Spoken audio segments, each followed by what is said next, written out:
ঢাকার বাইরের বাজারের কথা বলি, কুমিল্লার বাজারে কিন্তু সব ধরনের মাছের সরবরাহ বেড়েছে, যার কারণে কিন্তু সব ধরনের মাছের দামও বেড়েছে। একই সঙ্গে নওগাঁতেও কিন্তু কাঁচামরিচের দাম এখন বেশ চড়া।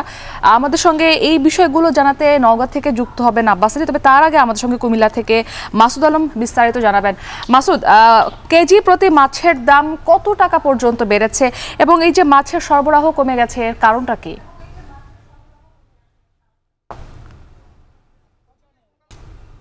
মুক্তি, যারা ব্যবসায়ী রয়েছেন তারা বলছেন যে সরবরাহ কমের একমাত্র কারণ হচ্ছে যে দরা কম পড়ছে, সে সঙ্গে সরবরাহ কম রয়েছে বাজারে।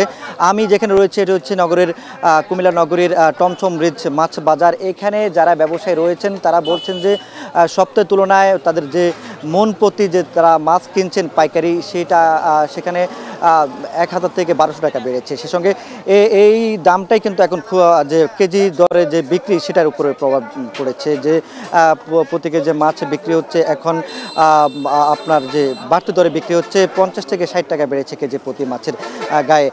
আমি যদি বলি রুই মাছ বিক্রি হচ্ছে আপনার 280 টাকা থেকে 350 টাকা পর্যন্ত। সে সঙ্গে যে পাঙ্গাস বিক্রি হচ্ছে 160 থেকে 200 টাকায়।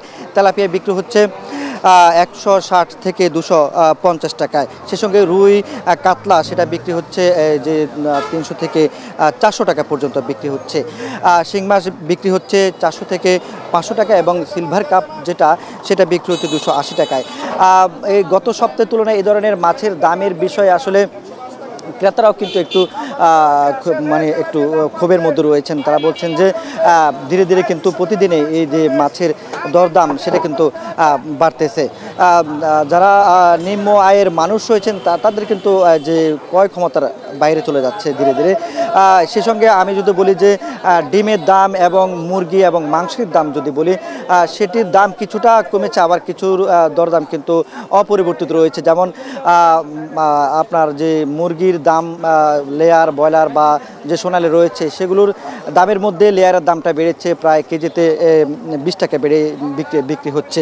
সে সঙ্গে ডিম বিক্রি হচ্ছে, মুরগির ডিমটি সেটি বিক্রি হচ্ছে আপনার 48 টাকায়, কমেছে প্রায় 5 থেকে 6 টাকায় হালি প্রতি। সে সঙ্গে হাঁসের ডিম সেটির দাম কিন্তু একটু অপরিবর্তিত রয়েছে, সেটা 70 টাকায় বিক্রি হচ্ছে হালি। যে গরু মাংস বিক্রি হচ্ছে 800 টাকায়, আর হচ্ছে যে খাসির মাংস বিক্রি হচ্ছে 1100 টাকায়। তো এই দরদামের বিষয় আসলে বাজার নিয়ন্ত্রণের কথা বলছেন ক্রেতা। তারা বলছেন যে বাজার নিয়ন্ত্রণ করা গেলে কিন্তু এই মাছ মাংস ডিম বা অন্যান্য যে বাজার সেটি আসলে নিয়ন্ত্রণ করা সম্ভব হবে। মুক্তি, এদিকে নওগাঁর বাজার সবজির বাজার থেকে যুক্ত হচ্ছেন সহকর্মী আব্বাস আলী। আব্বাস, বাজারে কাঁচা মরিচের বেচাকেনা কেমন হচ্ছে এবং দাম নিয়ে কৃষকরা কি বলছেন?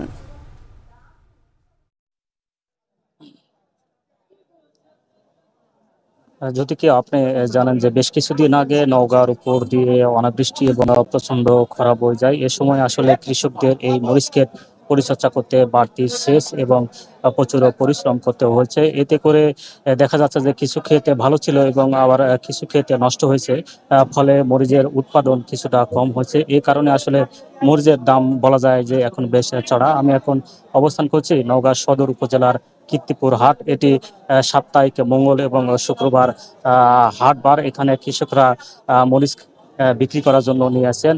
কৃষকরা গতকাল বিকেলে কিছু মরিচ উত্তোলন করেছেন এবং আজ সকাল থেকে অর্থাৎ ভোর থেকে উত্তোলন করে এই হাটে বিক্রি করার জন্য নিয়ে আসেন। এই হাটে মরিচ বিক্রি হচ্ছে প্রকারভেদে 120 টাকা থেকে শুরু করে 150 টাকা কেজি। কৃষকরা বলছেন যে কিছুদিন আগেও এই মরিচ প্রায় 190 টাকা থেকে 200 টাকা পর্যন্ত বিক্রি করেছেন। তবে এখন যেহেতু উৎপাদন একটু বেশি হচ্ছে, এই কারণে দাম 40 থেকে 50 টাকা কমে এসেছে বলে তারা জানিয়েছেন। তাদের অভিযোগ যে যেহেতু এখন মরিচের দাম বেশি রয়েছে, তবে 40 কেজি মনের পরিবর্তে 41 কেজি দিতে তারা বাধ্য হচ্ছেন এই ব্যবসায়ীদের সিন্ডিকেটে। তারা বলছেন যে প্রতি বিঘা জমিতে মরিচ উৎপাদন করতে খরচ হয় 40,000 টাকার মতো, যা থেকে উৎপাদন হয় প্রায় 80 থেকে 90,000 টাকার মতো। তবে ব্যবসায়ীরা বলছেন যে যেহেতু 40 কেজিতে মন কাঁচা মরিচ যখন তারা পাইকারিতে অর্থাৎ আড়তে বিক্রি করতে যাবেন, সেক্ষেত্রে 1 কেজি বেশি নিচ্ছেন এবং অর্থাৎ শুকিয়ে যাওয়ার কারণে পুরোটা অর্থাৎ 40 কেজিতে তারা মন বিক্রি করেন। তার আরও বলছেন যে এই হাটে এখন প্রায় 3 লক্ষাধিক টাকার মতো মরিচ বেচাকেনা হয় এবং এইসব স্থানীয় চাহিদা মিটে এইসব মরিচ চলে যায় ঢাকা, চট্টগ্রাম সহ বেশ কয়েকটি জেলায়। তবে জেলা কৃষি সম্প্রসারণ অধিদপ্তর বলছে যে জেলাতে প্রায় 1000 হেক্টর জমিতে মরিচের আবাদ হয়েছে। শুকনা মরিচের উৎপাদন হবে প্রায় 2000 মেট্রিক টন। এই ছিল আমার কাছে হাট থেকে সবশেষ। ধন্যবাদ আব্বাস। কুমিল্লা এবং নওগাঁ থেকে বাজার পরিস্থিতি জানাচ্ছিলেন সহকর্মী মাসুদ আলম এবং আব্বাস আলী।